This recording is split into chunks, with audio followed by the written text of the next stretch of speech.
pyktis ir skausmas, man taip skauda, taip skauda.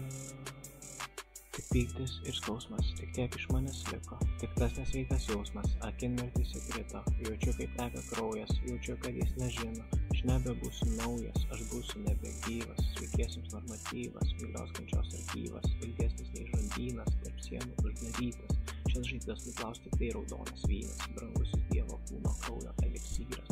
Su atveju galiu pabūt aš ir vampyras, tada galėsi vėl paklaust, kada tu būsi vyras, kada gyvent pradėsi pinigus uždirbsi ir iškrisi lauk, nesi dar priminti, kad atidavei savęs per daug. Skausmas ir baimė, man taip baisu, taip baisu. Tik vienas Dievas žino, kas tądien man nutiko, atrodo išprotėjau, atrodo supratau, kad kažkada šiame pasaulyje gyvo nebebus manęs daugiau, bet palauk, vėliau buvo dar blogiau. Sakytum nieko tokio, sakytum gal gerai, bet jeigu atvirai, nuo tada viskas blogai. Einu vienišu taku, kuris užtvindytas skausmu, išklysti iš kelio negaliu, nes tokį laišintai tikiu. Man reikia išeities, man reikia taikos vilties, bet iš kur man jas parauti, jeigu noriu nusišauti. Kaip tokiam gyventi, su kitais žmonėm bendrauti, kaip juos visus apgauti, kaip juos visus papjauti.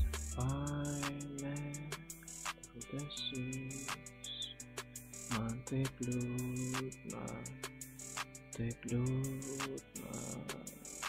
Man rodo supratau, kas yra kančia, kai liūdnas pabuvau ir aplankė tamsuma. Šiaip nėra tokio blogio, kuris netaptų gėriu, tikrai aš daug išmokau, nors ir prisikentėjau.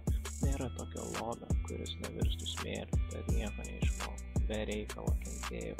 Kur tada prasmė, kur ta prakeikta vertė, kam aš čia esu, iš vis kodėl aš gyvenu.